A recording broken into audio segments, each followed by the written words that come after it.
Welcome to the Gold Coast, home to beach boards and beans. Up front, they pour lattes. In the back, they shape custom surfboards. But right now, the shop is drowning. The barista has a line out the door with no clean cups. The surfboard rack is completely empty, and the business bank account just hit zero. The frustrating part is that the owner, Sarah, roasts an incredible batch of coffee, and she also shapes some of the best boards on the beach. Her products are fantastic, yet she is on the verge of closing her doors forever. So, what is the actual difference between a local shop that goes bankrupt in 6 months and one that becomes a neighborhood institution for decades? Crafting a great product is only step one. For a business to survive, it needs effective management, the oversight that keeps 1,000 moving parts from colliding. To turn things around, Sarah needs to step back from the espresso machine and figure out her business goals. She has to decide what the shop is actually trying to achieve in the long run. Look at this diagram. Instead of focusing entirely on profits, modern businesses aim for a triple bottom line. This means setting targets for financial success, doing good for society, and minimizing harm to the environment. Identifying these targets is just a start.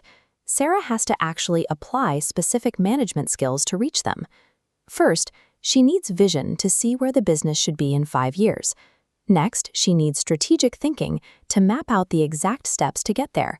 And finally, she has to develop her interpersonal skills to listen to and support her stressed-out staff. Once she knows where she is going and has the personal skills to lead her team, Sarah still has to learn how the actual machinery of her business works.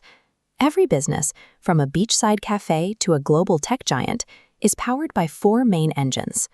We call these the key business functions: operations, marketing, finance, and human resources. Operations is the physical work, shaping the phone boards and brewing the coffee.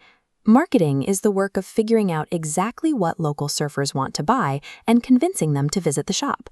Finance handles the math, tracking the cash flowing in and out to ensure the bills get paid. Human resources takes care of the people, from hiring a reliable barista to training new surfboard shapers. These 4 engines must work together.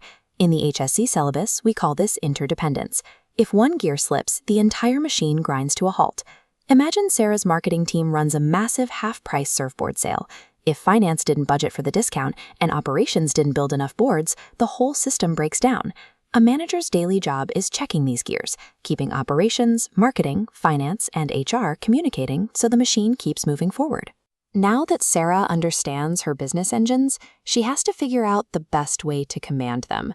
This brings us to management approaches, the different styles leaders use to direct their teams. Early on, Sarah might try the classical approach. She acts as a strict boss at the top of a pyramid, where she issues orders, plans every minute of the day, and expects staff to follow instructions without question. But soon she notices her team is miserable. She switches to a behavioral approach. Now she operates as a coach, bringing everyone into a circle to share ideas, motivate each other, and make decisions together. Things are going smoothly until the external environment suddenly shifts. A massive coastal storm hits the Gold Coast. The beach clears out, the power flickers, and foot traffic drops to zero.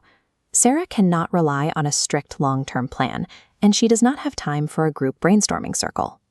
She must look at the immediate crisis and adapt her leadership style to whatever works right now.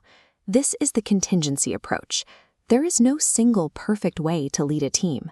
Effective management requires reading the room and having the flexibility to change your approach based on what reality throws at you. The storm passes, the sun comes back out, and beach boards and beans is back in action. But this time, it looks different. Sarah used her human resources skills to hire a dedicated dishwasher, solving the clean cup shortage in the cafe. She used finance to secure a small loan, which allowed operations to finally buy the foam and resin needed to fill the empty surfboard racks. By coordinating these engines, the shop is finally bringing in more cash than it spends. Sarah is even donating a portion of her coffee sales to local reef restoration, fulfilling her environmental goals alongside her financial ones. Take a look at the syllabus. To master this subject, you need to understand the skills a manager needs, the goals they set, the leadership approaches they take, and how they coordinate the key business functions. Next time you walk into a store, look past the products on the shelf. You are seeing marketing, finance, human resources, and operations working in harmony through effective management.